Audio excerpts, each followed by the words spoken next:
Welcome to FESIG, the free energy special interest group, where science meets spirituality in the quest for truth and knowledge to free humanity and transform this planet into a paradise. Welcome to FESIG, the free energy special everyone. interest group. Hi. Science It's okay. It's okay. Hi, everyone. Hi. I am the chair of this meeting. This is the 137th FESIG meeting, and I'm welcoming you. My name is Crystal, the founder of FESIG, the Free Energy Special Interest Group. I'm welcoming all of you here to our 137th meeting. Today is the 4th of June. Every month, the first Wednesday of the month, we meet and we invite some of the world's best minds to come and share their knowledge and impart whatever their findings are in their research with our team here at FESIG, so we can learn together and progress together. Right, so I would like to share screen now so you can see what the agenda we have here for you today. Just give me a moment. Right. Oops, sorry. This is not, there you go. So the Free Energy Special Interest Group has been running for like 9+ years now. And we have amassed some of the most important scientists, researchers, inventors of free energy, which encompasses healing as well. It's not just free energy as per power production.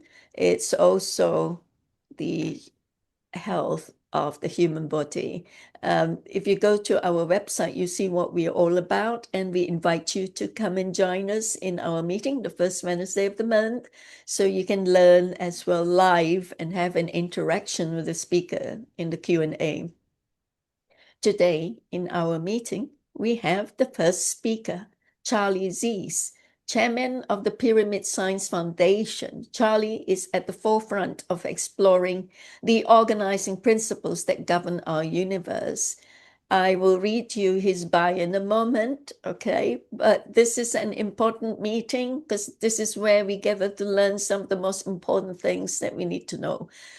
We have here the FESIG team and the because this is presented to you by the FESIG team, brought to you by the FESIG team, and we have myself, Crystal Gore, and co-chair Fres Frezel at the helm of the team, and the team is here for the second forum as well. It's a forum session where we initially was promised by a mystery guest, but we have no idea whether he's going to appear or not, because everything is in flux these days when it comes to some of the highest connections that we can get through to to get things going.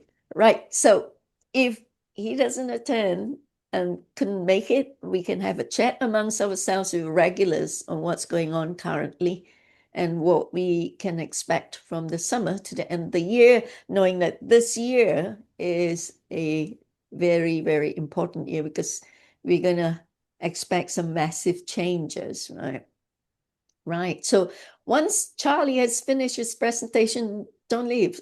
Hang on here so we can have a good, lively discussion with the FESIG team, because it's important that we share our knowledge of what's going on, and just so we can be more prepared. So once we've done all that, then we will adjourn. I will adjourn the meeting to the 138th meeting on the 2nd of July at 6:30 p.m. British summertime. Okay, so do pen that down in your diary. And I actually wanted to, oops, hang on a minute, let me just, the screen's blank.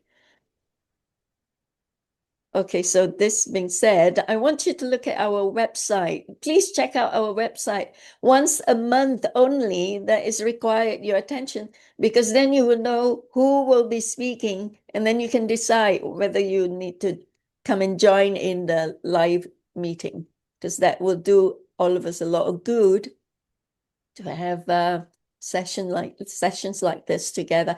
And if you want to write to me and recommend a good, brilliant speaker that you think will be relevant to what we do here, please write to me, Crystal, at truevisionopeace.com. And our website is truevisionopeace.com/physic.html. And prescribe to our channels, FESIG YouTube channel. And BitChute channel is where the most controversial videos are kept. Unfortunately, I lost control of it because the UK has banned BitChute. Oh, it's such a shame. Anyway, so we have a FESIG Odyssey channel, which was mirroring the YouTube one. YouTube's a bit sticky with things that can be published. And then our Facebook will have announcements, social media. Our Telegram channel will have announcements of our meetings, and all the details are there. So do join our Telegram, because you can interact with all the members live. And it's all the Telegram links. All the links are in the video description. Okay. And thank you, folks. Thank you for choosing to be with us today. It's wonderful to have you here. I would like to introduce our illumined speaker now. Charlie Ziese is a builder, researcher, author, and documentary producer in the field of pyramid science and sacred geometry. As the owner of Stargate Pyramids and chairman of the Pyramid Science Foundation, Charlie is at the forefront of exploring the organizing principles that govern our universe. He is the author of the book 76.345, Exploring the Hidden Secrets of the GoldenRatio, which demonstrates the existence of a process he calls GoldenRatio scaling in ancient and contemporary architecture, pyramids, hieroglyphs, temples, church steeples, ancient diagrams, symbols, obelisks, monuments, and numerous natural phenomena. Charlie recently expanded his GoldenRatio scaling research to nature and the universe. His research demonstrates that all growth and movement in the universe is controlled and directed by a simple mathematical scaling algorithm, and the vast majority of scaling is accomplished by just a handful of these geometric angles. In addition, he has linked these geometries to the geometry of the star in the constellations and to every major pyramid site on the planet. Isn't that fascinating? Can't wait for him to present. He is currently compiling a documentary demonstrating how this new research provides compelling evidence we live in a simulation. A former Wall Street investor banker who played a foundational role in the development of the mortgage-backed and asset-backed securities markets, Charlie received his BA and MBA degrees from Dartmouth College.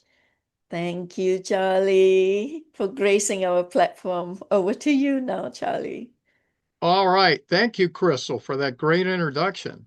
I have a lot that I want to be able to go over with you all today, but I know we've got only a certain amount of time, but let we me can at least always ask you back. We can always get you back. Okay, well, that's what I was going to say. We have so much to cover here.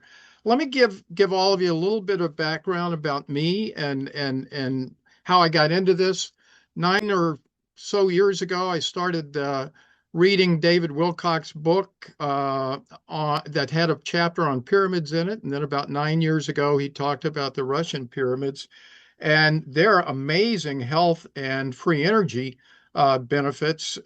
So that's kind of how I got started. I retired from Wall Street and was looking for something cool to do. And I was a biology major in college. So, the science that they had done in Russia on these pyramids was what really got me interested. I don't want to take too much time with the past, but I want you to understand that what I'm going to be showing you today is all kind of started with that research. The first and so we'll pick up from there and we'll come back to these slides. But I want to give you just sort of an intro as to what my research is about, that this documentary is going to be about. And so, in 2022, the Nobel Prize for Physics was given to 3 physicists for their experiments and work on entanglement. And that essentially most people now say is is sort of the official end of what we call local reality, the idea that the desk that I'm tapping on is solid and that everything around us is real. But, there's no real consensus as to, what model is going to replace local reality. But, one theory that is gaining a lot of momentum is simulation theory. And that's a theory that proposes that our perceived reality is in fact a computer generated simulation. So, with that as background, a lot of the unresolved issues that scientists have that can be solved by simulation theory are things like in quantum entanglement, double slit experiments, psi phenomenon, Mandela effect, placebo effect, and the like. But up until now, there's been very little real world data pointing to the fact that we live in a simulation. However, that's what my research has accomplished in the last 9 months or so, and it's given me an extremely broad set of real world data points. And I'm measuring angles, folks, and those angles are the angles that control growth and movement. They're really at the heart of the organizing principles of the universe. So what have I found? So far, I've found that there is a single algorithm, I'll show it to you in a minute, that's responsible for a number of the significant organizing principles seen in the universe. And they include the following. Everything that I've measured, and I've measured thousands, have fit this model. So just know that for sure. That doesn't prove it's going to work all the time, but it's an extremely significant part of the organizing principles in the plant and animal kingdom because it controls all the growth that I have measured. It controls the movement of objects through air and water. That's actually one of the things that I had studied before I studied nature. I had found some of these same geometric angles in pyramids, and then I found them in the world of fluid dynamics. So, it's not a surprise. The apex angle of all major pyramids. This is sort of an aside, but I saw you guys had on Dan Willis, I think, recently, and he and I are going to be co-authoring a book on pyramids, and this is going to be my contribution because no one's been able to really come up with a way to organize or to find a commonality in all the structures of all the pyramids, and this algorithm does just that. Now, in terms of your interest in free energy, I found this in ancient architecture. I finally was able to figure out the geometry, the onion domes and Tartarian architecture in the cathedrals, temples, and star forts. So we find this also if you're familiar with, if any of you play brass or saxophone, you know that they are what's called conical bore instruments. Well, that conical bore shows up as well. There's a whole bunch of everyday technology that these angles show up in. They are very obvious in the electronics and telecommunications technology industry. In free energy technologies, we'll talk about that a little bit. The positions of the stars in the constellations, the platonic solids, the Mandelbrot set, the amplituhedron, and I've even found these angles in the street grids of DC and Versailles. I mean, and this has been a lot of work. So it's not like this is an accident or a fluke. This is happening, in all the time in these particular cases. So the other thing that's interesting is that these angles show up particularly in more advanced animals for purely aesthetic purposes. For example, you'll find weird angles on fish and the angles of the zebra stripes and all of that sort of stuff. They all end up conforming to these geometric angles. And then finally, there's numerous scaling anomalies in nature that point to a simulated reality as well. I'm going to show you some examples here in a minute of a large number of these scaling geometries that I was able to reverse engineer purely. It just showing up on the back of a mollusk. And why would that happen unless we were living in some sort of a simulation? So I want to show you this information. Golden ratio scaling is a concept. I'm not inventing anything here. We've just lost this information. It's been largely suppressed, over the last 150 years. But Victor Schauberger, who's one of the free energy giants of the 20th century, he knew about this. He used it, and we'll be seeing some of his stuff in the near term. You all know what golden ratio is. You may not know what golden ratio scaling is. Both Nassim Haramein and Dan Winter have independently demonstrated that the universe is scaled with the golden ratio. It's just that they didn't go the next step and try to figure out the algorithms and so forth. So how I got started in this will help you to understand how I came up with this algorithm. This is a Russian pyramid on the left. As you all may know, since you're into free energy, the research from Russia on the free energy, health, agriculture, material science was all, they were not allowed to publish it in the West after the fall of the Soviet Union. So I had to reverse engineer this, and this is what I came up with. We knew that they had golden ratios somewhere in their geometry, but we didn't know how. And this was the theory that I came up with. I started with a stack in 2 dimensions of circles, and I started with a diameter of 1.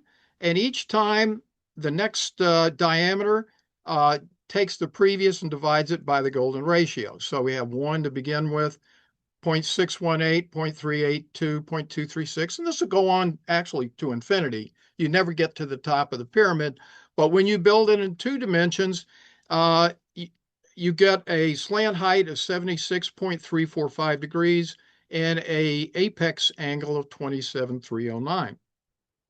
Now, why is that important? It's important for 2 major reasons. One, here's a comparison of the Giza pyramid and here at the bottom, and the Russian pyramid to show you their similarities in terms of their geometry. Now, this is an important number. I'm pointing to the cursor here. The slant height of the Russian pyramid, 4.236.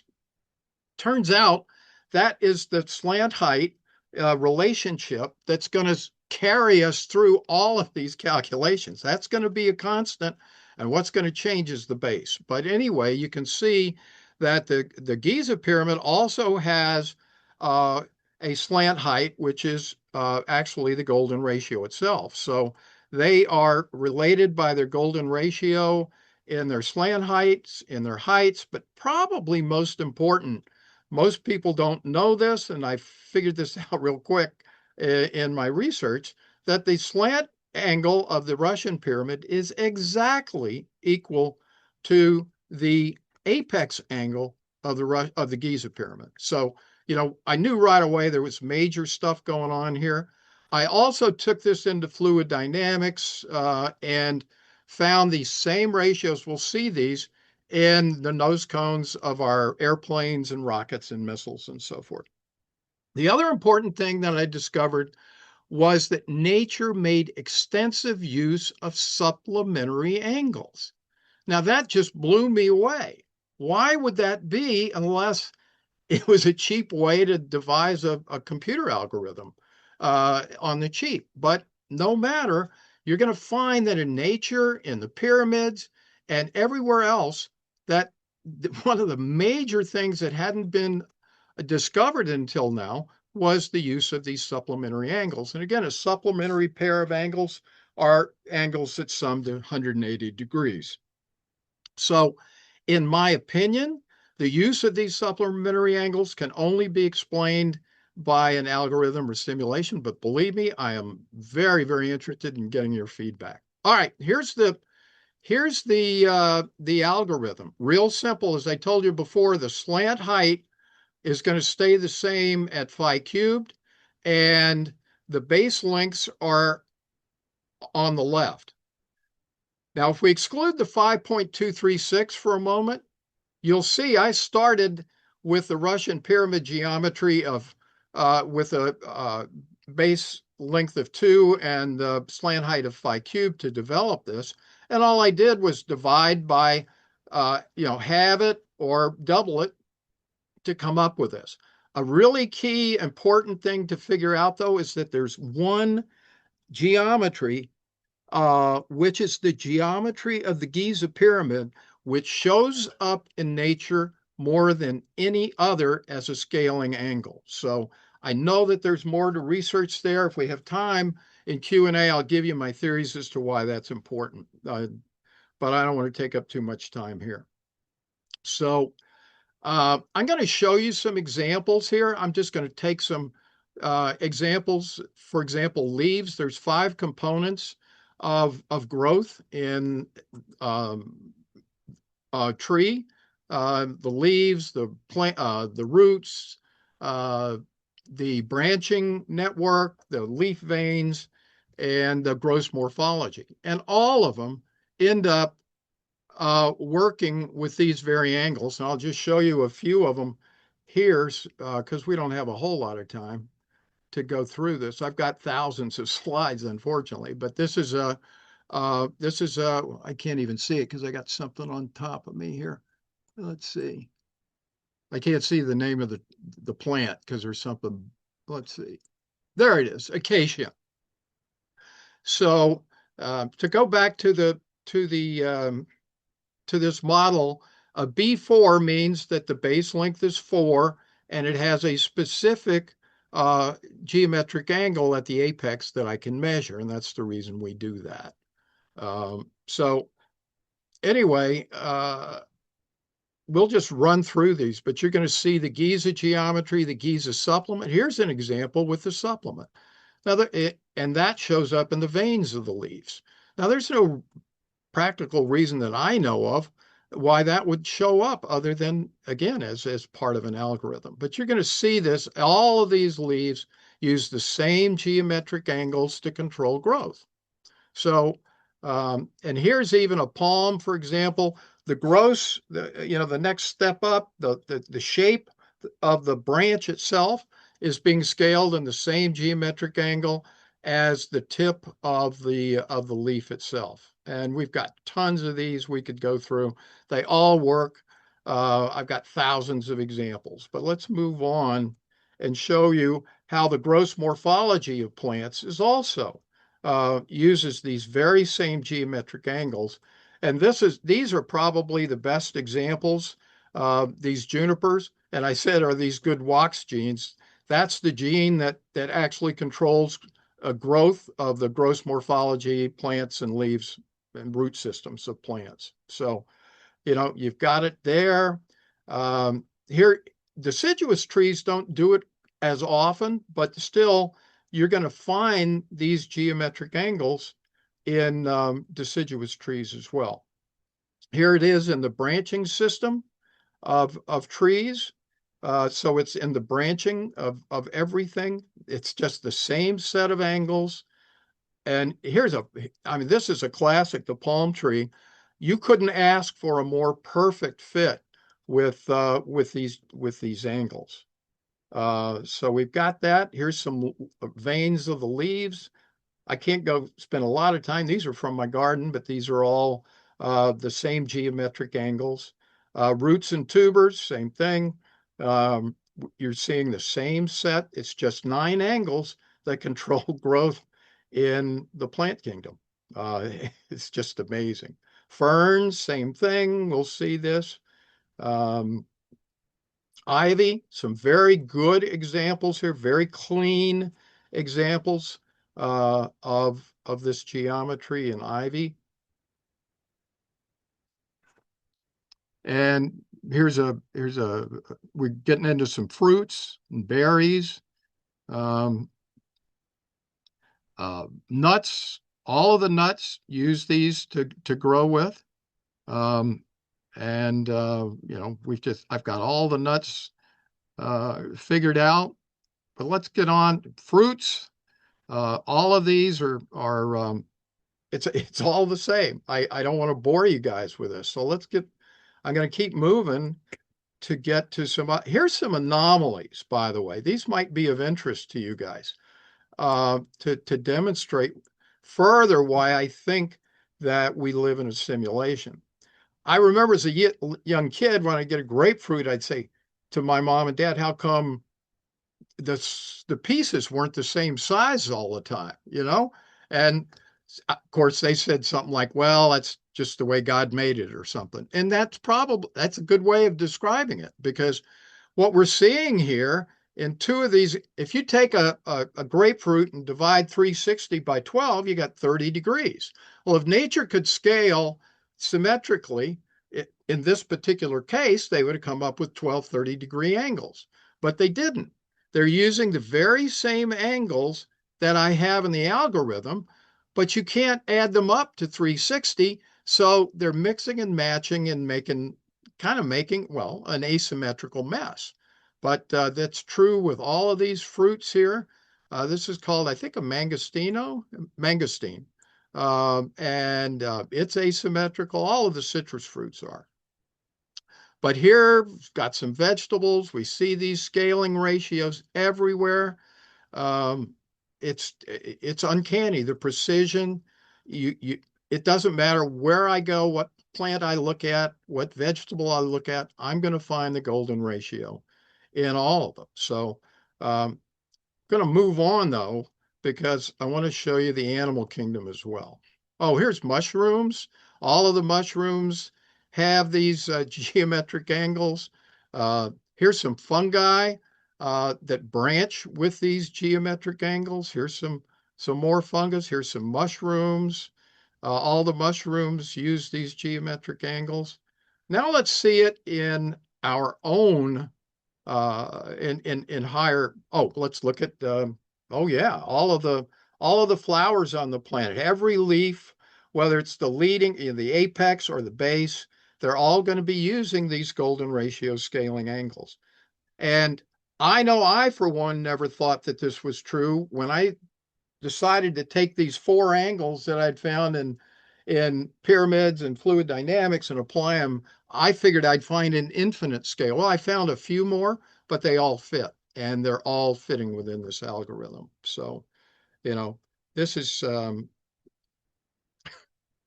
pretty phenomenal. This is not the reality that I had expected to see, to be honest, and I've been doing this for years.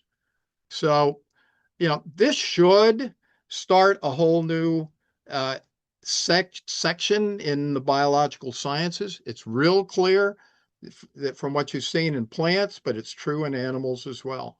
These are diatoms. These are single-cell organisms that all display these golden ratio scaling angles. Insects are a great example as well. They're very small, and so they just use these scaling geometries, and you see them everywhere. And it's the same old set of numbers, though.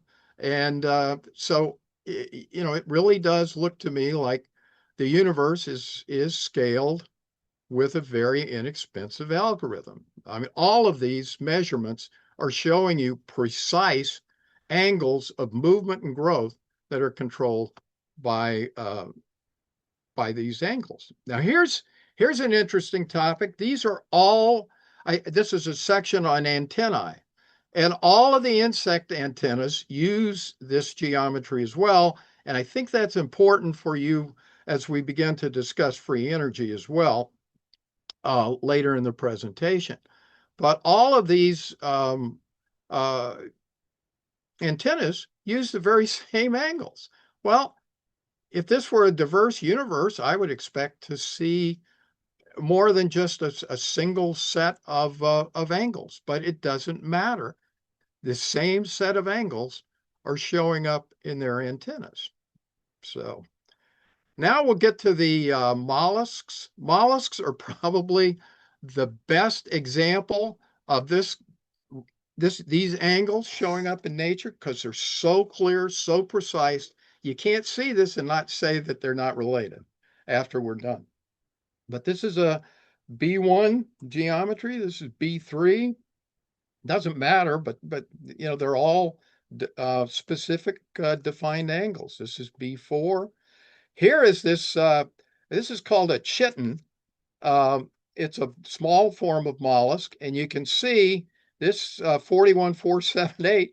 That's the B. I'm calling it the B3 geometry, and then this is the B4, and then we have three Giza geometries at the back.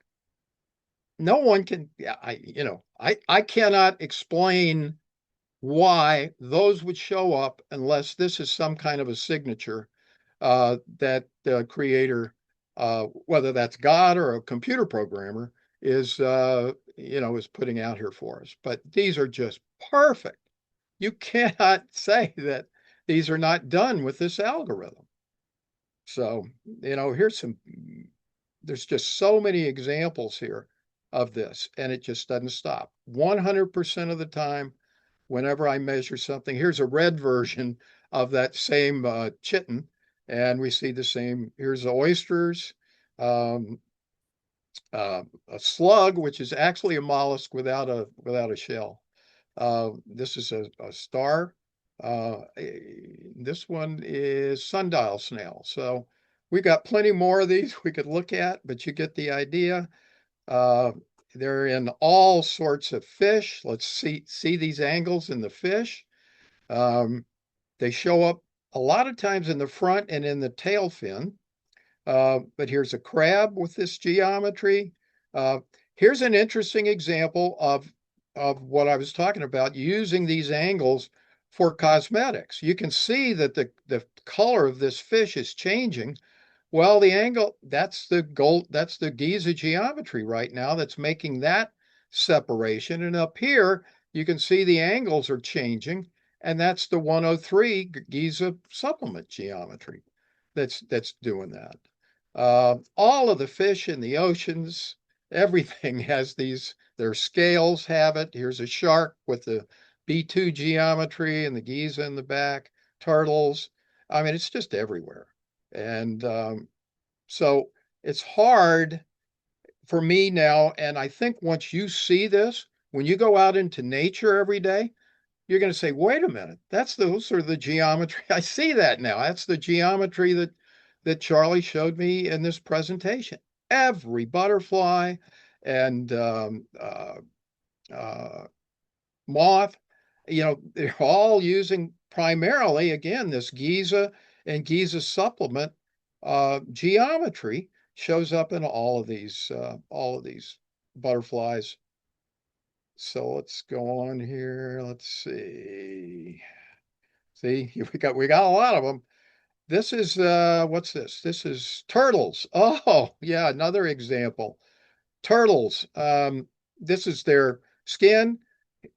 Turtles represent another example of ostentatious use of these angles, and they all show up. But what's interesting, the pyramids on top all carry one of these geometric angles, but the aesthetics, you're going to see this now. We've got this box turtle here, and it's got two pyramids going this way that are B4, and then you see this B2 on the vertical. I could have measured more of these, but here's an example of, look at these angles are exact and precise. So we see the turtle shells use these geometric angles as well. And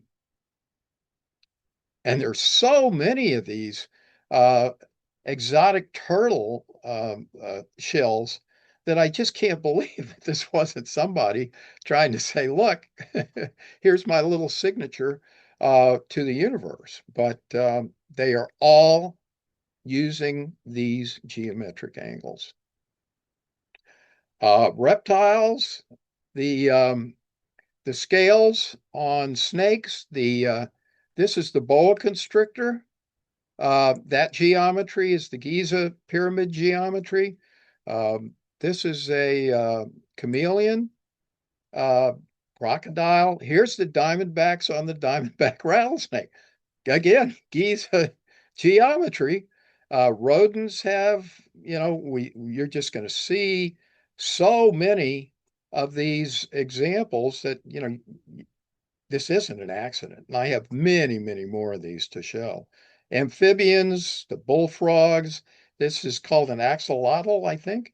That's a very weird thing, but it's a classic example of sacred geometry in action. So birds' beaks, crane beak, doves. Look at the angle on the beak and on the wings.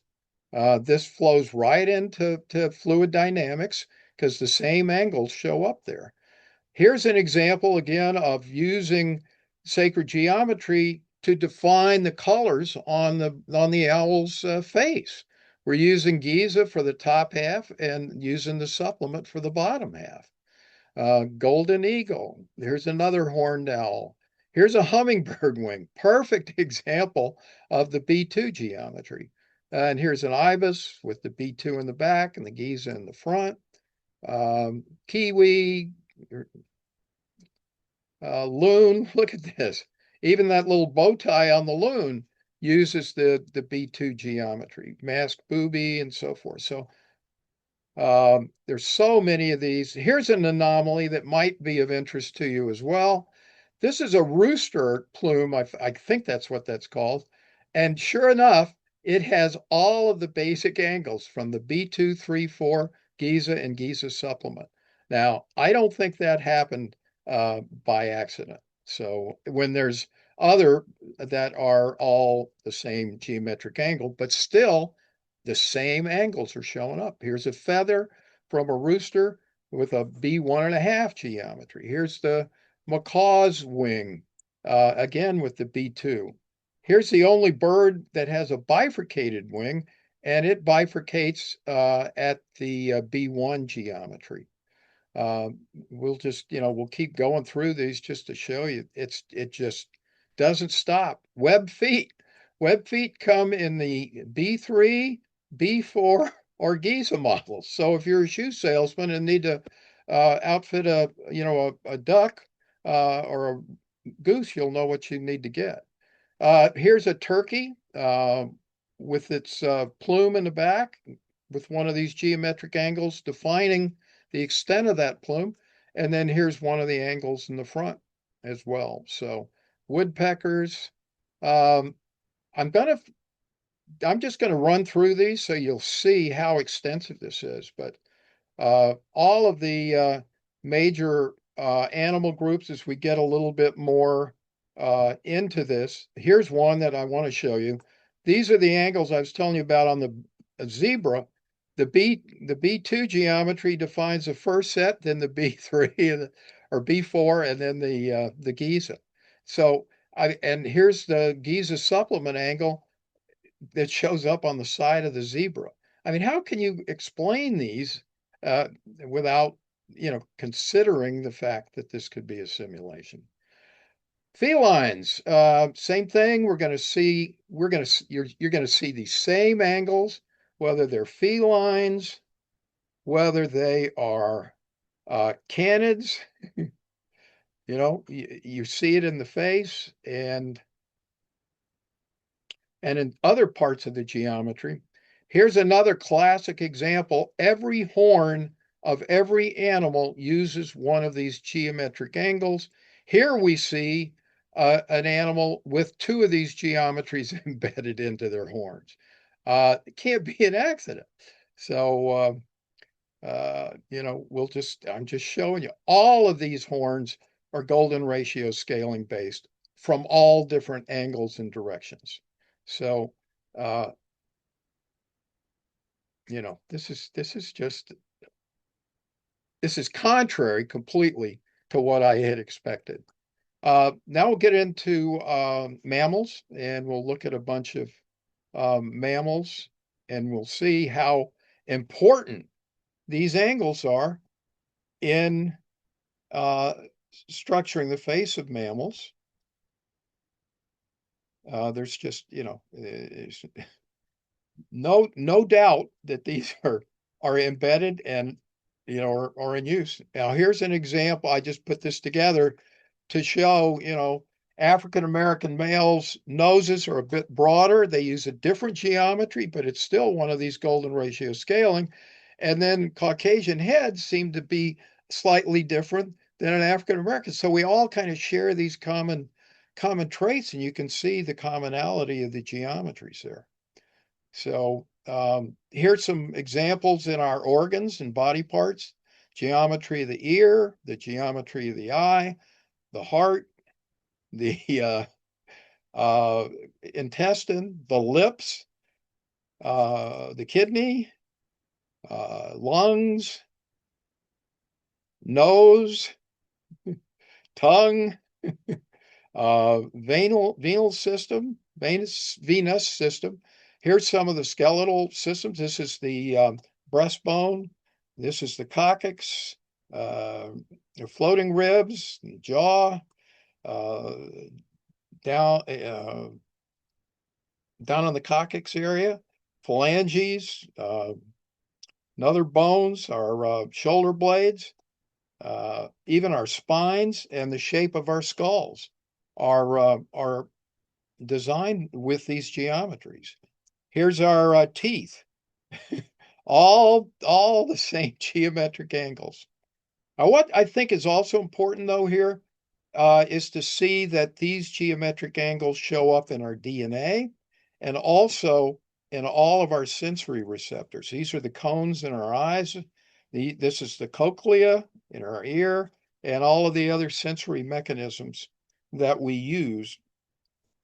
These are dendrites, which are what kind of branch out and are really the information receptors. So this is sort of like a gigantic telescope of sorts, and all of these branchings is being done with these same very angles. So I could go on. Well, we'll do music next, I guess. Yeah. The brass instruments, I used to play the trumpet, but all these scaling geometries show up in all the conical bore instruments. French horn, tubas, saxophones. They show up in mutes, and here's the saxophone. It shows up in the mouthpieces. It shows up in the reeds of the oboe. It shows up in the conical tubes and pipe organs. And then also it shows up in the reed pipes in the organs as well. All of the indigenous, this is another freaky one. All of the indigenous culture percussion instruments from around the world have these geometric angles. And so another big question, how did they know that? How did we find that? So I don't have answers for that yet, but I think it's time I'm going to skip the technology section here. You're seeing some of it though. Pipe fittings and funnels and boring instruments, they all, drill bits, they all use these geometric angles, swords and so forth. So, but now I want to get to free energy because I know that's what you guys, are primarily interested in. So one specific geometric angle has shown up in the works of a number of free energy pioneers we can start really in Paris. We're not told that this exists, but this is a picture from 1739 of illumination in Paris. And what's interesting is we see this 76,345 B2 angle, or the 27,309 apex, showing up apparently as a way to create illumination. And here's another one from Paris, 1799. I think I can't see the top of my own screen. And this looks like an obelisk with two pyramidal forms in the background that are generating electricity on the Champs-Élysées. And sure enough, the B2 geometry shows up in those pyramids in the background. We go into the 19th century. We had John Keely. This is his free energy water machine. And we see the B4 geometry there. In Nikola Tesla's Wardenclyffe Tower, we have the B2 geometry. And this is an active free energy location at the Royal Palace in Phnom Penh. And it has a coil at the top, which has this geometry as well. You can actually go on YouTube and look this up, and there's a video that shows this in action. So check it out. Victor Schauberger, we talked about a little bit earlier. This was his Vortex home power generator, 10 times over Unity, and uses the B2 geometry, and he's doing implosion physics here with water. So Russian free energy. I don't know how many of you have read this research before, but this is probably the big thing that got me interested in this in the first place. But essentially, instrument readings from the top of the pyramid indicated the presence of an ionized energy field 2,000 meters high and 500 meters wide along the vertical axis of the pyramid.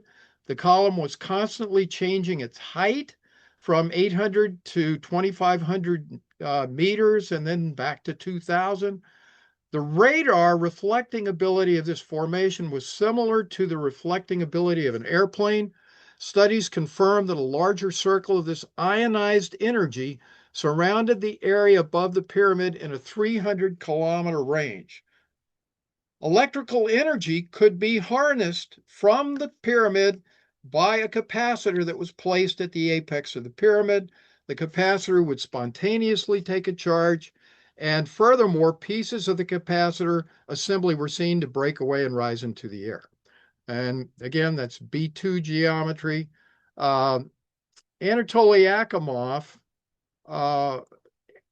is another Russian physicist who did research, and his research was also censored in the West. I had to go get a copy of this from London because the Library of Congress, although they had it, they realized, I guess, they weren't supposed to send it out, and they told me that they had lost it. So, but what it says is that the geometry of the ether is distorted by means of objects with a certain size and shape. And it says that if those bodies have geometric dimensions which fulfill the golden section, then they can play the role of concentrators of the spinor field.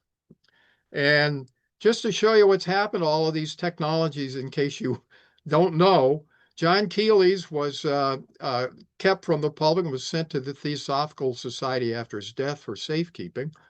Schauberger's research was taken by American business interests right after World War II, and it's never resurfaced. Tesla's, of course, we know was seized at the direction of the government by Donald Trump's uncle, John Trump. The Russian pyramid research was not allowed to be published in the West, as was the Anatoly Yakimov. So we see all of these using GoldenRatio scaling angles and all being suppressed. So I think we can figure out that this is something we probably want to check out. And the next steps on free energy, from my perspective, are twofold.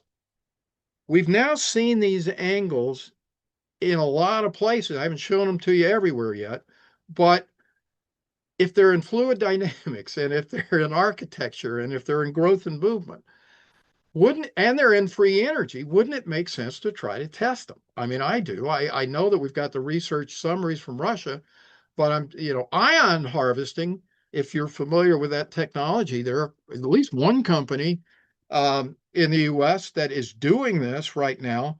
As we saw in the Russian pyramid research, the B2 geometry will create large ionization fields, and those can be harvested. That's what their technology does, is harvest it. So, I'm hoping to maybe get them to try this out, because I think it could greatly enhance the viability of ion harvesting.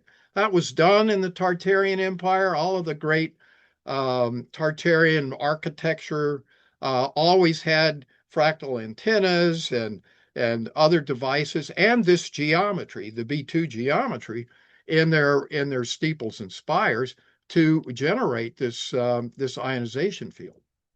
So the other place that it could be of significance is in implosion-based nuclear fusion companies.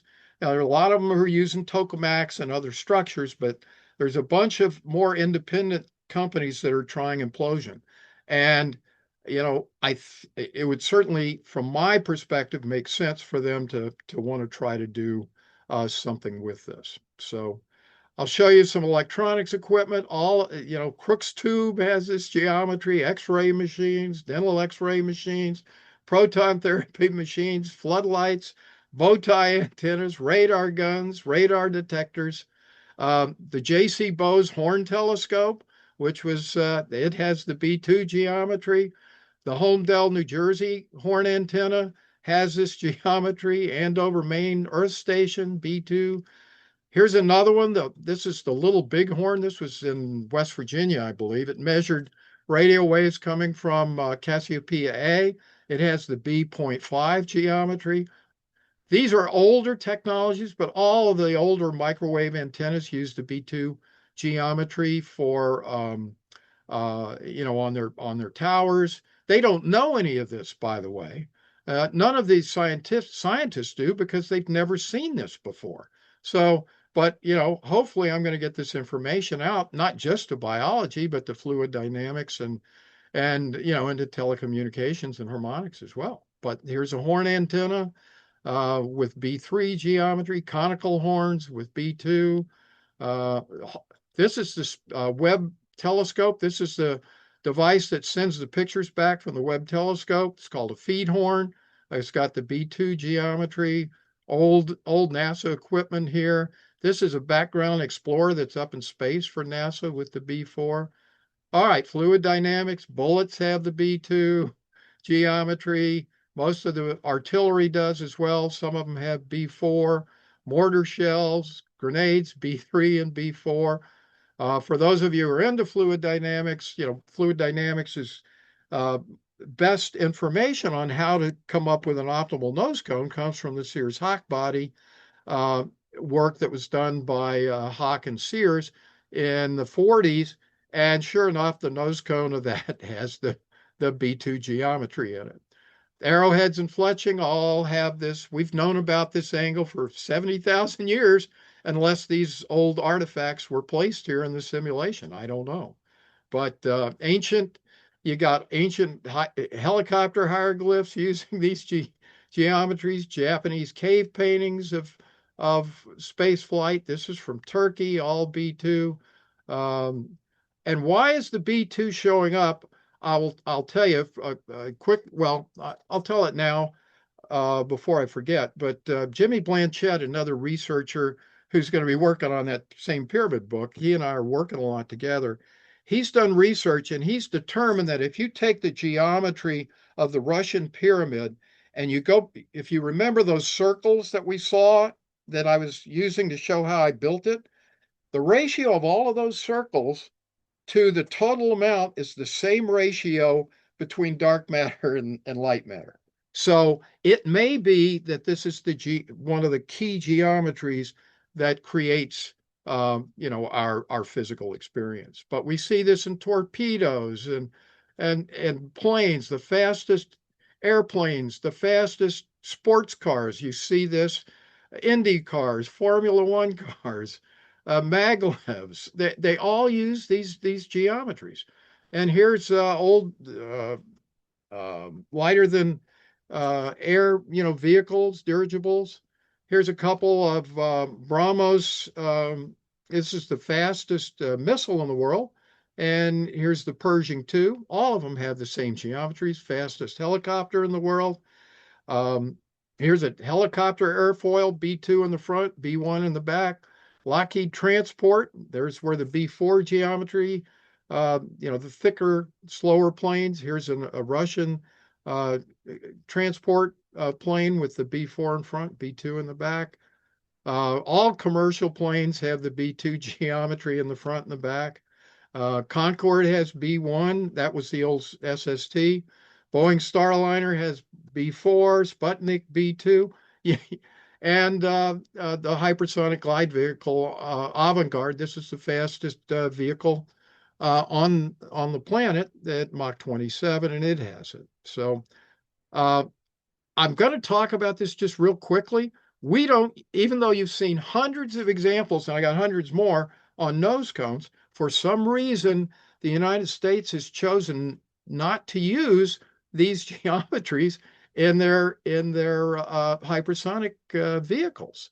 the hypersonic HTV-2 that was flown about 12 years ago was off by about 7 degrees. This is publicly available information, so I'm assuming that it's correct on the internet, but I found another example. I was able to measure it. Rather than using the 27309, we're using 30, they use 33.4, and they wonder why the thing burned up in the atmosphere. Well, for those who know fluid dynamics, you know that drag goes up as the square of the velocity. Well, I can't do it to 27th power in my head, but 1 to the 20 to from Mach 1 to Mach 25, that's 25 squared. That's 525 times as much drag. So if you got your math wrong, you're gonna miss all of this. So I'm not going to do any more fluid dynamics, but I'm going to show you now some of the stuff that, oh, for those of you who are, this might be interesting, the M drive that they were working with that was supposedly going to be able to power with just geometry. Look at that. We see the B2 geometry in the NASA M drive. So show you the some ancient architecture real quick. Star forts had this. Onion domes, I mentioned those. These are these types of structures. And what I'm going to show you here, this is one of the onion domes from a place called Krasno in Belarus. And why it's so important, you're going to see these same angles, but you're going to see them so clearly now in the onion dome because each part was manufactured with these specific geometries. So we see this top piece has the B2, the next one has the B4, and the final one has the Giza. So these people knew all this stuff that I'm rediscovering, and we don't know it. So it's kind of scary, but we know that we've lost this knowledge because it's obviously in our ancient architecture as well. Let's see here. How am I doing on time? I don't want to go over. I can't hear anyone. Go ahead and continue on. We've got time. Oh, we Okay, got time. okay. Go ahead. It's so interesting. Yeah, okay. So now here are all the ancient domes. I'm just going to show you no one knew these geometries before because they didn't know the supplements. And so once you get the supplements, you're able to figure, to figure out the geometries of all of these ancient domes, even the US Capitol building. Here's some ancient architecture as well. These are Hindu temples, Dravidian style, B2 and Nagara style. This is the Bodhi tree, again, B2 with this. I would imagine these were free energy technologies, just like the Tartarian buildings. Here's another example. This is a stupa, a Buddhist stupa with the B2 at top and the B4, further down. Here's an S8. Again, how would they know these? No one would have figured these out if I hadn't gone into nature and found these supplements so extensively. But that's been keeping us, out of touch with all of this for so long. The Jewish synagogues had this. This is a mosque in Iraq, and I'm bringing up to show you that even the angle, it looks like, of the spiral is identical to that of that seashell. So, I mean, it's just amazing. The Gothic cathedral steeples, a lot of them have the B2 geometry, but I'm not going to go into this today. But I've also reverse engineered the geometry of the Gothic cathedral steeples. The Giza geometry and the Russian geometry both show up, but it's a totally different scaling mechanism. I told you how the bottom was changing in the earthly dimension here. It's the vertical size that's changing in the Gothic cathedral steeples. I haven't done the research on that, but could that point to pathways and multidimensionality? Don't know, but I bet it does. All right, castles, they all have these geometries. Here's a castle in Germany, Drakensberg Castle, and we've got the B1, 2, 3, and 4 geometries showing up. And if I had blown these up, I probably could have gotten a B.5 off of one of these. But, this is all just hidden history here, all of these angles. And here's Big Ben. I don't think anyone's really figured out what Big Ben is. After I started doing this research in Nature, I think I figured it out. It starts with a B3, midsection is a B2, and then at the top it's a B1. So this was, and with all of this Antiquitech on top, this was clearly some kind of a free energy device that was using these harmonics, or these angles, to create the appropriate harmonics. Eiffel Tower, again, B4, B2, B1, B.5. Pyramids. All right.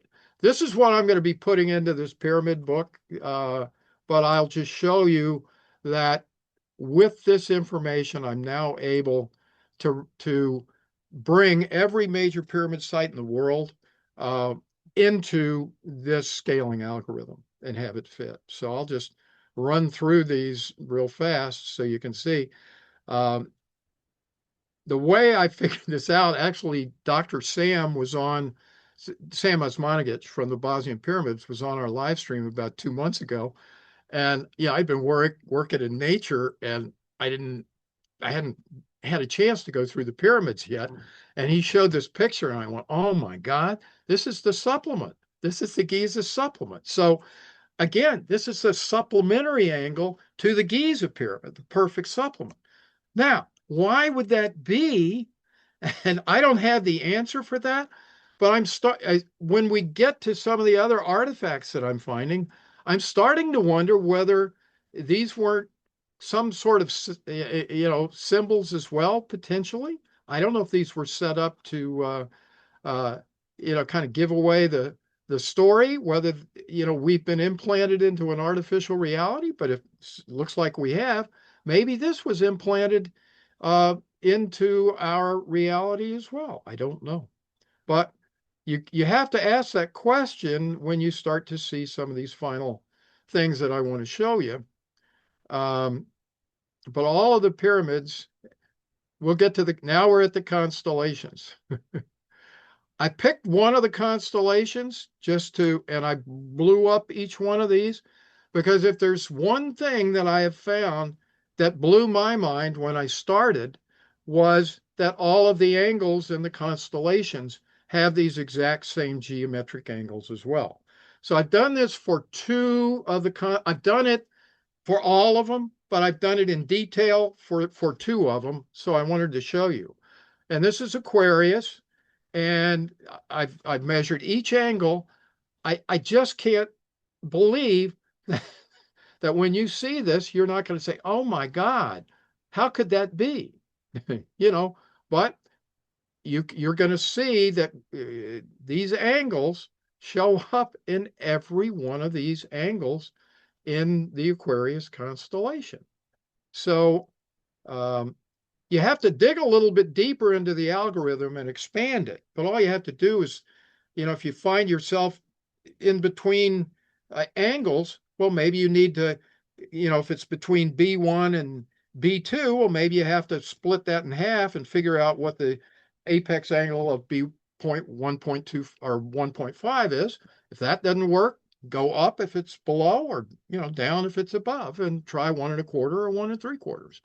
But that's basically all that you have to do. And what's interesting, you'd say, well, how accurate is this? Well, if I can, this is probably accurate to about 1/10 of a degree. And there's no way that every one of these angles is going to fit within a limited universe of these geometric angles. Now we'll see it on Orion. We see the same 13 B1 that we saw the first slide in the Aries calculations. So we're going to see. Now here's another interesting thing. This one shows up 4 times in a row. Well, in this same constellation. Well, that probably means there's a reason for it because, you know, but there's a real paucity of angles that are used here, which again tells me that they're using an algorithm that's trying to, you know, save energy, save computation time to get this done. So, and then lastly, I won't do too much of this. I'll show you the street grids in Versailles. The street grids in Washington, D.C. were modeled after the Palace of Versailles, but we're going to say I just, you know, started picking up angles here, and, you know, we see the same angles all the time in the Versailles street grids. And then what I did in D.C., I just took DuPont circle and I measured all of the angles going around in a circle, and they all end up being one of these geometric angles. So, and then I did it at the Arc de Triomphe in Paris, B2, B2, B1 3/4, B2 1/2, 2 1/2, 1 3/4, 2, 2, 1 1/2, 2, and 4. And finally, this is just about it. I'm going to show you the platonic solids. Now these two, this one in particular, this is the dodecahedron.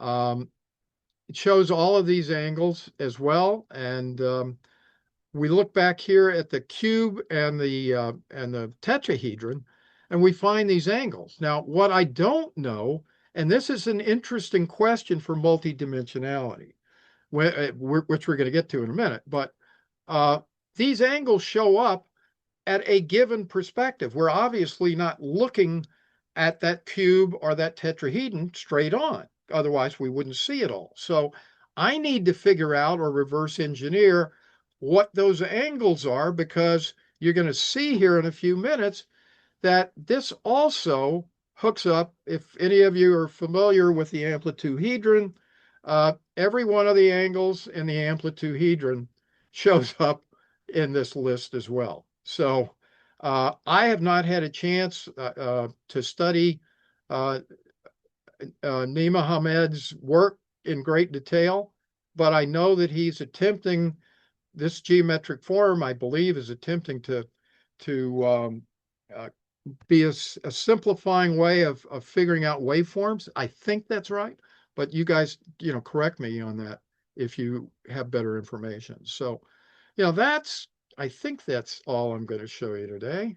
Yeah, so I'll turn it off, and that was a lot. Wow. This is so amazing. We must have you back, Charlie. Because you said This was, yeah, this was you going to said be a book. I started the last fall figuring, oh, well, the nature part isn't going to tell me much. And, you know, I can do all this other stuff. Well, it's just exploded. I've got 6 volumes I could do right now. And so I'm going to put it into a documentary. And I don't think books would do this justice. The pictures, you need the screen and have them big to pop, you know, so you can see those angles are precise. So I'm not sure if a book is the right way to get this information out. Don't know. you know, But something. You stumble upon a whole minefield of information that's probably related to the Tartarian advanced technologies of those well, it architectural does. buildings. Yeah. The Tartarians used this geometry to create free energy, and we Exactly. expect that was done through Yeah. ion harvesting for sure. Yeah. Yeah. Absolutely. The Oh my, research is what. sorry. I'm sorry. Carry on. The research? Carry on.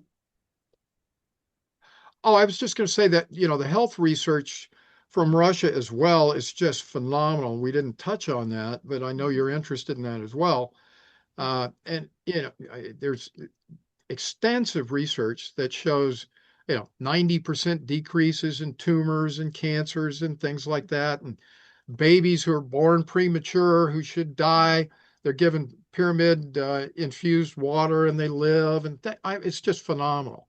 But the free energy stuff is, to me, equally compelling. The agriculture, you can put one of these pyramids out in the field and the plants will grow 4 times as fast. If you put the seeds under them before you plant them, you're still going to get a doubling of growth.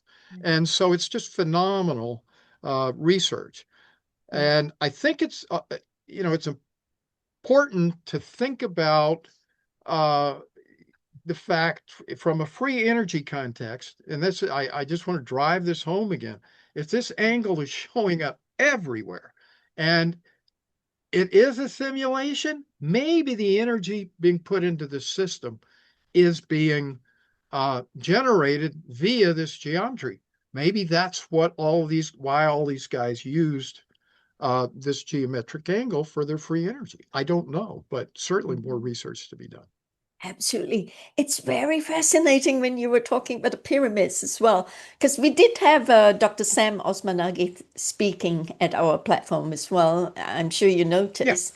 And sure. I mean, the Bosnian pyramid and the other pyramids in China as well. And there's another Russian scientist, Yuravov, also talking about pyramids with Dr. Sam. Yeah. Right. Well, Right. someday it would be fun if I could put all of you together to discuss your findings. Oh, it'd be Probably. great. Be great. Yeah. Bring Dan on too, Willis. Dan Willis, absolutely. Dan Willis will be Yeah, absolutely yeah, happy to yeah. come back. Yeah, I, that's a great idea. We can I look haven't. at some dates, and then I will ask Yeah, everyone if they're available. Then we can bring you into a forum together. That'll be so fascinating. Especially now they have discovered certain things underneath the pyramid, and they've been yeah. unearthing a lot more mysteries from there, linking up to perhaps Tartarian, the other way back when the pyramids were first built and installed on our planet. It will be so interesting. Now is the time now, Charlie, that we That's are right. going to discover some mysteries. Yeah, talking about that first before I pass the microphone over to you. I know you're dying to discuss with Charlie certain findings we had. And coincidentally, I would say that I'm guilty of not actually researching. Normally, I would research every speaker's work before I bring them on to speak at our platform. But because of the fact that I was so busy looking for funding and things like that, the ball really rolled so fast on a path that I didn't have time to actually look at your presentation. But it's kind of like the 100 monkey phenomenon here, Fres. Remember in our R&D, Yes. I suddenly had the idea. It's like bling, bling. I had this idea coming through, and I said, okay, maybe we like that. Well, Schwarberger's spiral, the copper Yes. spiral, Yeah. copper coil thing in our device. And Fresh was very quick to pick it up. Fresh is the head of our R&D academy, and he was saying, "Oh, that's spot on. Let's work on it." And my goodness, I mean, I was like so amazed when you're talking about the B1, B2, B3. Fresh, I think the coil, the Schwarberger's coil, would be B1. What do you think, Fresh? Instead of B2, just slot it in. I haven't had a chance to really think about that part of it. I was going off on a whole bunch of other notes that was going, Ooh, ooh, it's so ooh. So, exciting. Thank you so much, Charlie, for coming on board here to Oh, show us oh. your findings. And we are getting ideas now. So over to you, co-chair, our Dr. Fresh Strezzle. Over to you. well, thank you very much. And we'll start early in your presentation. You were talking about pyramids and the discovery of the different angles. Yeah. And with some of the guests that we've had in the past, and with some of us that have gone into pyramid math and have looked at the different pyramids and why they don't make sense, why there are these different shapes and stuff, but you've put the commonality through all of them, which is really cool. The one thing that they were looking at in the pyramid math was that each pyramid is built with a geographic location reference from the Giza pyramid throughout the rest of it. It's like longitude, latitude, and elevation, which was really, really weird. That they also took into account how far off of ocean level sea level, Okay. that structure was.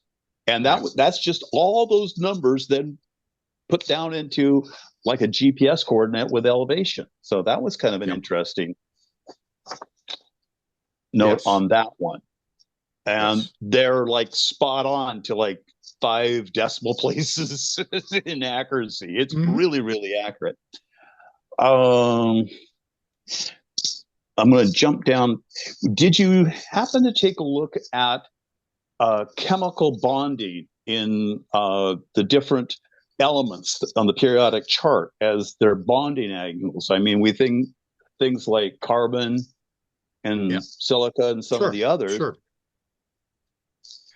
I haven't done it yet.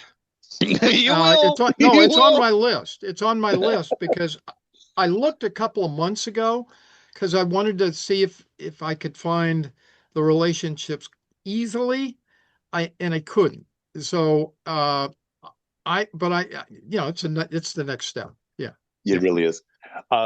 What we find where our interest from the FESIG side was, we start with just basic elements, and hydrogen is the most common in the universe. Our universe, hydrogen shows up, and it has a bonding angle when it comes with another hydrogen, which 1-to-1. But when it goes into oxygen, it starts setting up, and we start taking a look at these triangle shapes molecularly. Sure. And so what happens is we start with the equilateral triangle. And so you just use toothpicks because they're all the same length, and hot glue, which is one of our favorite subjects to use bond thing because it's quick and easy and down and dirty. And so we have this equilateral pyramid, which is basically the first volume as you're adding points. Each time you're adding one different vector and hooking together equally, your triangle becomes your first true plutonic solid. It has a volume to it. Yeah. Okay. What's interesting is most of us are into cubes. I mean, length and width and height, and our streets are set up and that type of stuff. But when you go to assemble a cube using all the same size length, we have a slight problem in the middle. We have an offset. Right. But it's basically 2 Giza pyramids put together thereabouts. So continuing on with our triangle shape, if we have the 5-sided, which is your dodecahedron, we then put all the dodecahedrons together on the edges, and this is our first plutonic shape geometrically that gives us a spherical shaped object.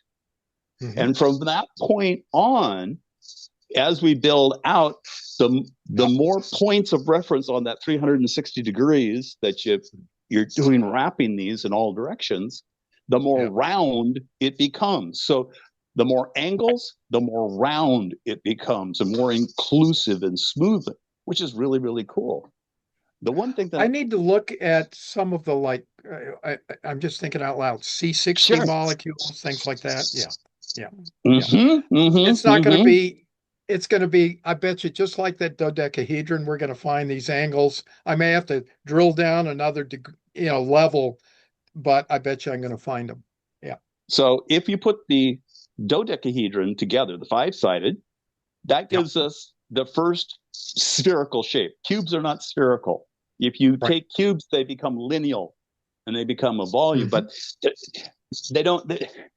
they're straight lines the way they're set up. But we get into curvatures, round things. The dodecahedron is the first one, then the octodecahedron and greater become more spherical. What's really, really weird is when we start looking at some of these other angles that you're talking about and where they show up in the model. This one's a mistake. Sure. Looks like it. It's not round. Right. And the reason is I should have made all of my dodecahedrons first, because when you put the angles in, it makes it more stable, and then you can get it to plug Oh, in. sure. Okay. But Yep. we see our dodecahedron. If I grab the sides of it and get to the camera, the 5 side is here, but something odd happens right next to it. It's 6 sides, 1, 2, 3, 4, 5, 6. Mm-hmm. And those points are just slightly lower or higher. It's an octave as we go up, as we are approaching. So it gets larger this way, but the points don't stick up as much. This model has mistakes in it because I'm trying to put triangles in to create it. And I get out of the dodecahedron and I actually bump into, as you can see right there, is a point that's not in that dodecahedron. It's in the one adjacent to it. Sure. Yeah. And it got incorporated, which is part of the bonding, which changes the colors and stuff of everything else going through it. So the variety is there. It's in octaves as it goes out. But because these things are bonding, it says, okay, this gives us variety. Yeah. So let me, I'll do some homework. I think I need to join this group and come back. Oh, we'd love to have you, Charlie. Yeah. And one of the ahas, and then I'll give it back to Crystal. As I say, even before we added the last ones, we end up with these triangles that are starting. If you insert this one at a rotation into itself, you get that shape.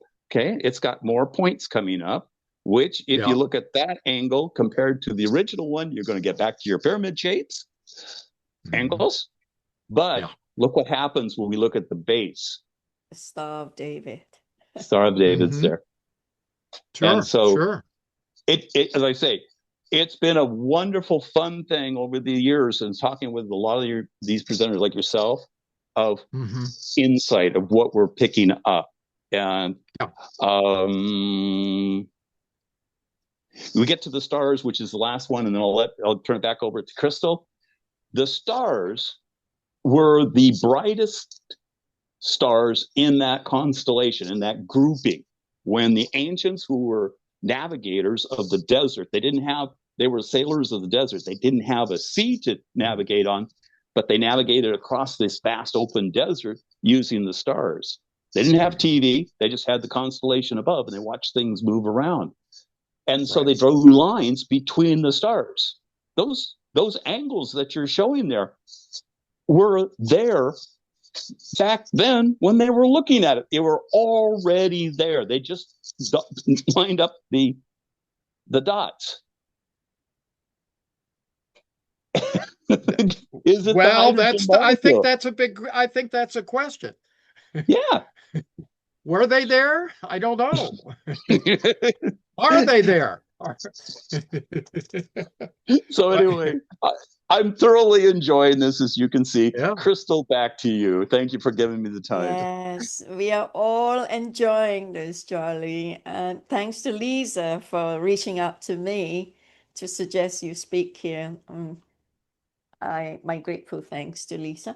I actually wanted to say that if we are able to get people to pay forward and sponsor a conference, it will be so good to have all these wonderful, brilliant speakers coming together in the conference. And so we can have a forum, and we can have a panel of speakers comparing notes. And it's also brilliant what you brought to this platform. Yeah. Thank you so much. Oh, thank you. You're amazing scientists, you all are. So I would like to open up to the floor. You know what? We are so blessed, right, Fres? I mean, we here on this platform are so blessed with all these brilliant minds, with their ideas and knowledge and discoveries. Oh my God. I mean, I'm not surprised if we come up with a breakthrough someday together. I've got one more. Yes, I got one more for you. And I just realized I couldn't read my notes to get it. As a nurseryman, which I spent 25 years running greenhouses and plants and stuff, and I'm finding things that I didn't even know that you're talking about. When we look at the fruit off of trees, the distortion is caused on the warm side of the fruit. The side that faces the sun during the day, Okay, sure. mostly, Sure, that would will make have sense. that elongated, that expansion on it. Yeah. The backside of it that doesn't get as much sun, and that's about the only rational reason that I could come up with, and that's going out and looking at the fruit and my knife and everything, was that it was on the warmer side of that fruit as it was growing. Well, Wow. I'm going to have to say that it looks like, I mean, I'm just going to give an alternate that could be part of it, but it certainly looks like there is an algorithm at work here. And it may be that certain fruits just aren't.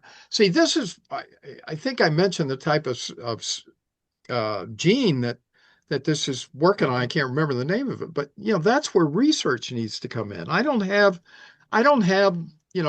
multi-million-dollar lab facilities to go check that stuff out with. But if we're doing genetic research into growth and movement, this is just a whole new area of biological study that we just can't disregard this.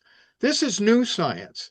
We got to let go of the old science that says that this table is real. Absolutely. If I may say that all of you here spread the word out far and wide so we can attract the right viewers, the right people who could come in and see the value of our platform where we put all these right relevant scientists together, the awake and aware thinkers who are really connected with science and spirit, really connected because it's a science and spirit platform, right? Science meets spirit. And if we could get some of the viewers who are philanthropists who could pour in the money, the funding, we can build incubators and put all of you together and relevantly crack the code every step of the way. As you say, it's a simulation. We need codes, mathematical codes. And we have the world's top mathematical genius speaking in our platform as well. Press the name of the professor. Well, if you go into our platform, our YouTube platform, our BitChute, Odyssey, you will see, look through all the speakers, and you can tell me, Charlie, Crystal is all ready to serve, okay, who you want me to connect you to. Oh, and okay, here we okay, connect. sure. No, Yeah. I'll be happy to go through the list, and we can put a list together. Yeah. And then Jimmy we can have Blanchard a would be forum. another person that I would put into this. He has come up with see, I have the geometry of the universe figured out a little bit. He Hooray! has Yay! he has the mathematics of the universe figured out a little bit. So we're working Yes, together, and absolutely. math becomes geometry, and geometry becomes harmonics, and harmonics becomes physical experience. I mean, that's kind of the Yes, we have a genius of a mathematician here in the midst of our pool of speakers here. So it will be so exciting if people out there who can pay forward, who are philanthropists, got lots of money, do fund this platform. We can organize a conference and shock the world with our discoveries. It's about time. Yes. Yes, Fres, what do you think? It was so long ago since I was talking about having a physics conference and wanting to fly over to Portland, where you are. That was like how many years ago, but we just couldn't get the Quite a money. few. Yeah. Anyway, right. So we have people with lots of questions from the floor. Come on, all team. right. Put your hand up, unmute yourself, and speak up. This is just our own people, our inner circle, and our regulars, as well as a team, Charlie, because we hadn't actually sound the gong out loud for everyone to join us. Not many from the public knows of what we're having here. Okay, so team members, unmute yourself. Hendrik, you got something? You got your hand up? Yeah, I wonder, do you have any clue about what can cause all this? What can be the reason behind? Well, have an idea? I mean, to me, the idea that the only way that I can make sense of all of this, and I have to tell you, like I hope I mentioned that this is not what I expected to find in the plant and animal kingdom. I expected to find infinite diversity. And then I started, and I want all of you to know this too. A lot of this came through me, not from me, if you understand what I'm saying. I mean, I was do. directed to I go look do. at this stuff. So We are. The only thing that I can say, we're used to, Henrik, thinking, and I am too, I'm as much guilty as this as anybody, that we still live in this world, and I'm thinking about things in that way. When I saw that the stars use these same geometric angles, I'm still thinking, local reality. We got planets floating around and going around all over the universe. And how could it be that all these angles would match up? That doesn't make sense. Well, I called a mathematician friend of mine who, opinion I highly respect. And he said, Charlie, you're proving that we live in a simulation. He said, the reason is, he said, those stars aren't out there floating around. We'd like to maybe think they are, and maybe they are in some way. But he said, simulation theory will make that, Will answer can rationalize all of these things for you. Mm-hmm. So, and again, what we haven't seen is proof in the visible proof in our, whatever we want to call it, real world, simulated world, 3D reality, whatever. And now we see that it's all the same angles everywhere. So I don't know of any way to rationalize what I found, and I'm not cheating. Believe me. I mean, I wouldn't have found this out if I hadn't looked at the anomalies and kept going. So I'm taking every piece of data to bring it into the model, and this is what I got. So all I can say is, if someone's got a better idea, that's fine, and I'll listen to it, but that's the best explanation. But these are facts, these are measurements, and they work 100% of the time. So I don't know what else to say. Yeah, it's repeating, Except that it's a repeating, and repeating. simulation. So it must come from somewhere. There must be some system behind, or some I don't know, thought or something behind. Well, have you studied simulation very much? No. Okay. Well, I'm just going to say one guy to go look at on the internet is Donald Hoffman. Right down there. He's probably the best person. I think he's a psychologist at UC Irvine, but he's into simulation theory big time. So that's a good place to start. But just go on YouTube and start looking at simulation theory ideas and videos, and you'll get, you can get up to speed on this.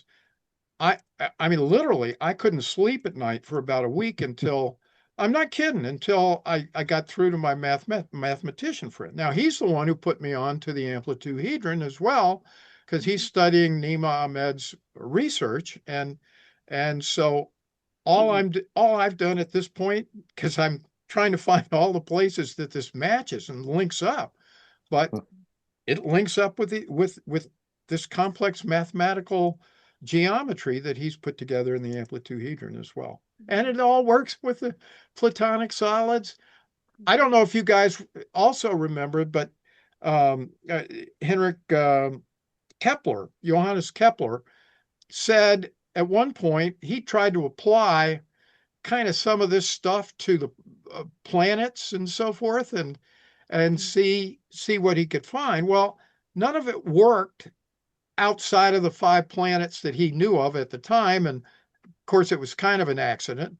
But no matter, the platonic solids, the B2 geometry with the 27,309 up, at the top, and the 76,345 on the bottom, perfectly. The scaling of the platonic solids, nesting, scaling, whatever you want to call it, it fits perfectly within the geometry of that pyramid. Now, that can't be an accident, And it also can't be an accident that Jimmy Blanchett has figured out that those relationships between the volume and the spheres in that pyramid and the rest of it are the conditions that are needed in terms of black hole versus, non-black hole material to create our physical experience. Wow. I must say that if you would go to our FESIG YouTube channel, you'll be able to find, this was a meeting on April the 30th, 2023. The world's top mathematical genius, Professor Dr. Florian Kolchiat. You probably would like to connect with him. He's the founder of the Kogayan Gifted Academy, the Institute for Research and Development of Human Knowledge. It's an international gifted education, he's an international gifted education expert specializing in mathematical modeling, coding, and all that, probably amongst you, or you might be able to crack the code together. That is so fascinating. Yeah, and there's also Fernando Vazquez. Fernando Bosa. I was going to say, Yeah. Fernando Bosa did a lot of research on the cross-section of the cactus, right? Remember, Fres? From his earliest speaking platform. I mean, in those days, yeah. And he was looking at the geometry exactly as what you did, like with the microscope, and designing his architectural models. And he called it the Bosahedron, isn't it, Fres? Thank you for reminding me to bring that up. We do have one of our old beginning members here. Stefan has a question. Stefan is here. Oh, yes. Stefan, go on. Unmute yourself, Stefan. I think that's who it is here. Step in 2000, Yahoo. Yeah, that's Stefan. Stefan's here because it's Stefan's time in the second session now. We've gone over. No, it's me, Mete. Oh, I'm sorry. It's you, Metis, not Stefan. No yeah, problem. Okay. Metis, yes, you had your hand up a long time. Go on then. Sorry. Yeah. From the beginning of the specific meeting, I cannot change my name. So that's the way it sticks. Anyway, I want to say something about this. Why Henrik asked why is all this? I have a kind of an idea. I'm thinking that in this 3D reality we are living in, maybe our limited seeing and feeling it's so limited. Maybe in the longer term, when we are evolved more and more, we will see in different angles. We will see different colors. We will see different things than what we are seeing now. So, for example, if you look at any star constellation from Mars, it is not the same as it's like we see the angles. So I'm thinking about that because everything is so limited in this 3D reality. We just come this far, and we are asking the questions: why is all this? Yes. And the set of questions becomes different once you know when you have data points. I mean, I never knew that this was the case, but I can't get it out of my mind now. I can't go back to I can't unsee what I've seen. So to me, this is a very orderly, precise universe that has some kind of mechanistic control at every level. Yeah, but that idea of the simulation, I don't really resonate with. I think it's just a matter of evolution. Then okay, and I would agree with you, except I've got to say there are so many anomalies. I showed a number of them, like the citrus fruits and the chitin and so forth. Why would that be an evolutionary advantage to parade those 4 geometric angles on your back? Because we are living in the 3D reality. Well, don't forget the matrix, bro. Everything is mathematically coded. Yes, but in this Yeah. 3D reality, mathematic codes is getting more advanced when we more evolve. I want to Wow. jump in real quick on this and see if we can illuminate a little bit more what he's trying to get to maybe. When Okay. we take our 3D reality and collapse it into 2D, which would be the Yeah. shape of the shadows on it, we have Yeah. a way of illustrating in 2D what 3D is. Okay, it's Yes. collapsed onto it. We go Right. into 4D, we then take that fourth dimension and collapse it into 3 dimension and collapse it into 2 dimension. And that is Right. supposed to give us different patterns. Yes. But it may be this, what he's talking about is just part of that collapse of that 4D reality into our 3D Sure. of what we can perceive. Let me I'm tell not you a saying he's little. wrong at all. I mean, there's some similarity between the two, you guys. You're bringing up something that I probably ought to bring up now. It's relevant to my research on the Gothic cathedral steeples, but it's very important for perspective and orientation and how all that fits in multidimensionality. One reason why I think that those angles may be associated with that is the following. When you look at steeples on the Gothic cathedrals, they come in three different shapes: cones, four-sided, and six-sided. Okay. Now, when I started researching those, I didn't think one from another. I didn't make any distinction, and I was measuring a slant angle. Now, I should have my stuff back up to show what that is. A slant angle in a 3D pyramid is measured along the center up to the top, not on one of the corners up to the top. Okay. So with that said, I started to realize after a while, I said, well, wait a minute. I'm measuring six-sided pyramids too. And how come I'm getting the same angle? Am I screwing up? Well, as it turns out, if you take a six-sided pyramid and you double its height, double the height relative to a four-sided, you're going to get the exact same angles. Exactly. And that has to do with some of the stuff that you're talking about in terms of the platonic solids and so forth. But why I'm saying that, why would they have put that there? I've questioned that, but it shows us that dimension and perspective are so important, just as you're pointing out. So is that what they're trying to tell us? Is somebody trying to give us information?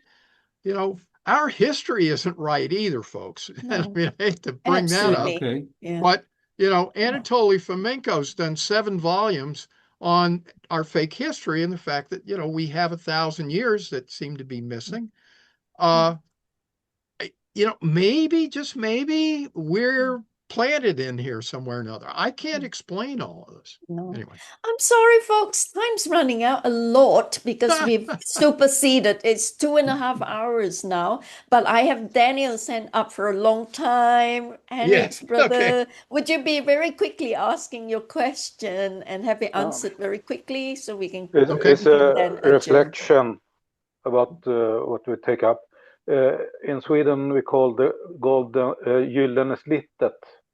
And I think it's have something about the wave, like the smallest thing we have is like fourth wave. If I'm not so good at speaking English, I understand perfectly well. But if you think a fourth as en tanke, it looks like a wave, and it's up and down, and it's like a point, like a pyramid, and it's the smallest things in the world now we know about. So I think it have something with that to do. And if we look, you take up with a fish. If you look at the scale on a fish, it's always like the point and it's a little Yeah, bit they round. they all have it. Yes, and it's the same if you look on a wave as when you have a small wave in music, you have the same. In a thought, you have the same. That's right. So Henrik, write down the golden ratio. What do you say? The golden ratio. Golden Yes. Just det gyllene snittet. That's the same thing. That's right. That's right. So I think it's have with the smallest we have. So it's like when you do it bigger, to have the same look like.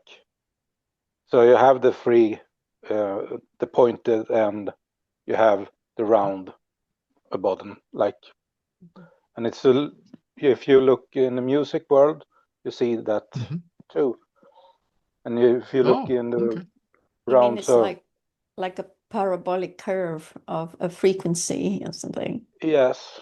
Yeah. Well, I will know. say this: it's fascinating to me to know that waves are always made from the sine wave. Right? Am I wrong? Yes. Aren't all waveforms based on the sine wave? The waveforms. No, not always, because if you go down to the smallest thing, it's like a wave, but it looks like a sound wave. But I have a discussion with my teacher a long time ago, and I told him, he told me that quant is the smallest thing in the world, and this was 1990, and I told him, no, the smallest thing is like a wave, and if you pressure a quant to stop, it's gonna to split and go round and go together on the backside. I think it was 95 they tried in the CERN accelerator, and it was correct. So you have the smallest, now it's a way of a thought, and there we can ask who think that thought. Vem tänkte tanken? Right. Yeah. I've got. Yeah. Thank you, Daniel. Thank you for your mention. Okay, go on then, Press. I'm sorry to interrupt, but I want to get this through. You're talking to somebody who's into Euclidean geometry, really heavy. And about 2 years ago, I went, oops, we're looking at the geometry incorrectly. And each of these intersect points, no matter how many they are, is the center of a sphere in packing. So when we use Euclidean geometry, which makes it easy to do the angles and sine, cosine, tangents, and all that good stuff, we fail to realize that we're dealing with things that may be spherical, and it's the intersection point in the dead center of that sphere, and that makes I agree. The tree of life and the tree of knowledge in the other religions and stuff, they are taking straight lines from something that is spherical in nature, which it floored me when I finally came to the realization of that I spent too much time in Euclidean. Right, folks. We need to close this session because it's like 2.5 hours. Way too or long. more. Yeah, it can't go into Odyssey. That's my concern. If it's more than 2 hours, I don't think it can be backed up in Odyssey. So anyway, is there any final say from you, Charlie, that is so necessary for the audience, for the viewers to close? Well, I just like to finish up and say, this has been a whirlwind tour. I'd love to come back, but also if any of you have questions or comments or want more information, if you'd like to see more of my slides or something before I get them out, I'm happy to do that. Just email me at Charlie, CHARLIE, at StargatePyramids.com, and I'll be happy to help you. Wonderful. We will have you back anyway. We're gonna have Tom Di Ferdinando back as one of the two speakers for our next meeting, which is in July. You know, Dr. Di Mio's work. So Okay. you can come back with him if you like, or we could put you on the following month, June, July, August. Uh, Well, I we think discuss that either later. one Yeah. is fine with me right now. Yeah, That's we'll okay. discuss that later because time is of the essence now. Yeah. Fresh co-host, co-chair, would you want to have any last say before I adjourn this first session to the second one? No, you and your guest have done extremely well today for the rest of the team. So thank you very much. Oh, thank you very much. There being no other business. Now yeah, carry on. Sorry. I'm just looking at, I am looking at the comments real quickly. One of them, I want to build a copper pyramid.